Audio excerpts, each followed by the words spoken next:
One point as well, with ownership also at the minute comes speculation, it comes the financial element of video games in Web3. That's not something that every gamer in the world has been that on board with so far, right? It's been a pretty split year, particularly in the last year when NFT volumes have been down. I mean, Anna, how do you think that gamers are really approaching it now? And actually yourself as well as game developers, how are you tackling that perception of NFT in games at the minute? It's a lot of questions in one question. But all right, so someone who does come from Web2 gaming, there are so many ways that you can monetize a product. First of all, you can sell the base game, you can sell DLCs, you can sell original soundtrack, you can sell an art book. It has a fixed way to monetize a product. You know, you can already make a revenue, let's say, revenue plan for the next 3 years. For marketing, you know exactly how much you need to market out, what needs to go to paid marketing, how many users you need to bring to achieve your targets. That's so different in Web3 gaming because there is obviously free-to-play games, and you are going to have games where you need to own a specific asset to be able to play.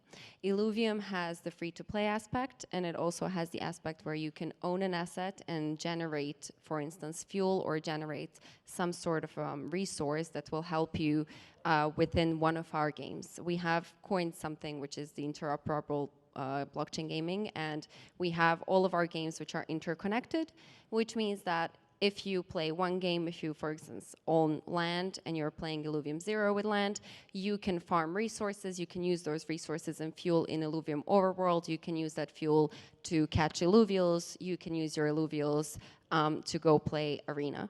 And that's the beauty of having an NFT, because you can bring it from one game to another, but that also means that we have to have a way to monetize on it. So we do have an aspect where while you're, let's say, jumping or moving from one game to another, you do have to pay a certain fee.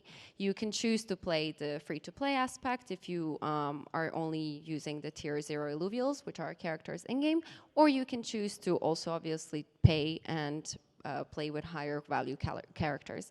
Them being NFTs, regardless of what you play with, you can still grow your character. And I go back to the whole point of this panel is we want our users to own assets. We want our users to feel like they have a say in the game. And we definitely want our users to feel like, let's say like this, if they worked really hard, if they've been playing the game for a really long time, if one day they decide they no longer want to be a part of it, their NFTs easily transferable on the marketplace, or they can decide to put it aside and come back to it another time.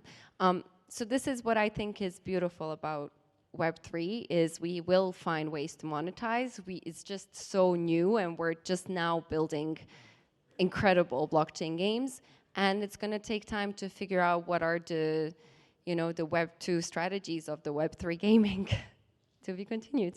Yeah, but I guess but part of the question is also, is that something that's encouraged among gamers? It's definitely been a bit of a split opinion among traditional gamers as to whether or not monetizing the way they play is something that they want. Well, you're going to have to ask all the gamers in the room.